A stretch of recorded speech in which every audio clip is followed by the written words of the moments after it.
பாருங்க தெரியும்.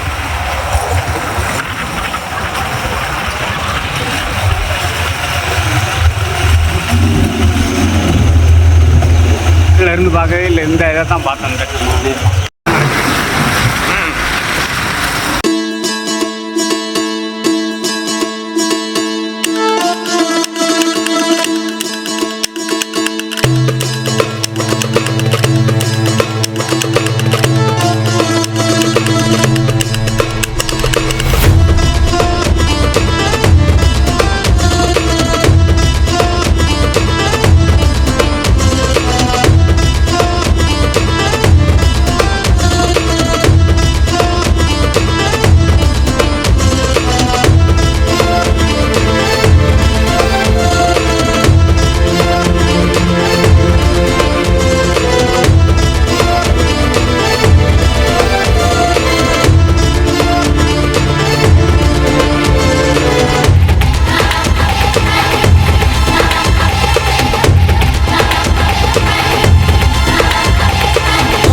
கோடிலிங்கேஸ்வரர் ஆலயம். இதுதான் கோடிலிங்கேஸ்வரர் ஆலயம். இந்த கோடிலிங்கேஸ்வரர் ஆலயத்தில் நம்ம இப்போ இருந்துகிட்ருக்கோம். இதில் பார்த்தீங்க அப்படின்னா நிறைய கற்கள் இருக்குது, புடைப்பு சிற்பங்கள் நிறையா இருக்குது, அதில் எழுத்துக்கள் எல்லாமே இருக்குது. இதை தான் இப்போ நம்ம பார்த்துட்ருக்கோம். ஸோ மரணத்தோடு மோதிப்பார் பதிவில் உங்களுக்காக இந்த கோடி லிங்கேஸ்வரர் ஆலயம் உங்களுக்காக காட்சி பதிவாக்கி உங்களுக்கு நாங்கள் வழங்குகிறோம்.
அனைவருக்கும் வணக்கம்.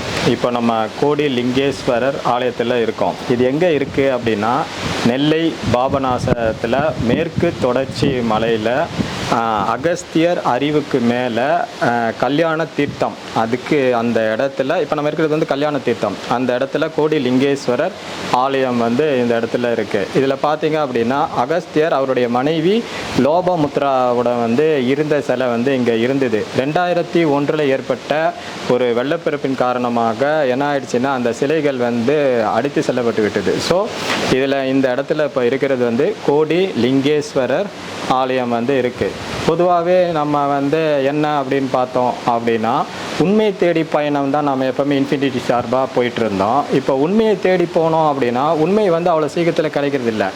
ஏன் அப்படின்னா உண்மையை நம்ம வந்து தேடணும் அப்படின்னா அது வந்து கிடைக்காது என்பது வந்து தெரிஞ்சு போச்சு. எப்போ உண்மையை வந்து நமக்கு கிடைக்கும் அப்படின்னா மரணத்தை நேருக்கு நேர் சந்திக்கும் போது தான் உண்மை நமக்கு வந்து கிடைக்கும். மரணத்தை வந்து மோதி பார்க்கும் போது தான் உண்மை வந்து நமக்கு வந்து கிடைக்கும். மரணம்னா என்னன்னு தெரிஞ்சாதான் உண்மைனா என்னன்றது தெரியும். இது தெரிஞ்சு தான் என்ன பண்ணார் புத்தர் வந்து வீட்டை விட்டு வெளியில் வராரு. அவர் உண்மையை தேடி போனார். ஆனால் உண்மை வந்து அவருக்கு வந்து கிடைக்கவே இல்லை. அவர் வந்து மரணத்தோடு மோதி பார்த்தாரு, மரணத்தை நேருக்கு நேர் சந்தித்தார், மரணம்னா என்னன்னு தெரிஞ்சுக்கிட்டாரு. அப்போ உண்மைனா அவருக்கு என்னன்னு தெரிஞ்சுது. அதே மாதிரி பட்டினத்தாரன் என்ன பண்ணார், வீட்டை விட்டு வெளியில் வராரு, ஞானம் அடைஞ்சார், உண்மையை தேடி போனார். ஆனால் உண்மை வந்து அவருக்கு வந்து கிடைக்கவே இல்லை. உண்மை வந்து எப்போ கிடைச்சிதுன்னா அவர் மரணத்தோடு மோதி பார்த்தாரு, மரணத்தை நேருக்கு நேர் சந்தித்தார், மரணம்னா என்னன்னு தெரிஞ்சுக்கிட்டாரு. அப்போது உண்மை அப்படின்றது வந்து தெரிஞ்சிச்சு. ஸோ நம்மளும் வந்து உண்மையை தேடி பயணத்தை ஆரம்பித்து இப்போது உண்மையை நம்ம வந்து என்னன்னு தெரிஞ்சுக்கணும்னா மரணத்தோட மோதி பார்த்தா தான் தெரியும், மரணத்தை நேருக்கு நேர் சந்தித்தா தான் தெரியும், மரணம்னா என்னன்னு தெரிஞ்சால் தான் தெரியுன்ற காரணத்தால் மரணத்தோடு மோதி பார்ப்பதற்காக நம்ம இந்த கோடி லிங்கேஸ்வரர் ஆலயத்துக்கு பல்வேறு தடைகளையும் பல்வேறு இடையூறுகளையும் தாண்டி மிகப்பெரிய சாதனை நிகழ்வாக இந்த இடத்துக்கு வந்து நம்ம கல்யாண தீர்த்தம் என்ற ஒரு இடத்துல நின்று கோடி லிங்கேஸ்வரருடைய தரிசனத்தை தரிசித்து கொண்டிருக்கிறோம். இந்த பதிவை உங்களுக்காக வழங்கி கொண்டிருக்கிறது வந்து இன்ஃபினிட்டி டிவி வந்து உங்களுக்காக பதிவு செய்து உங்களுக்காக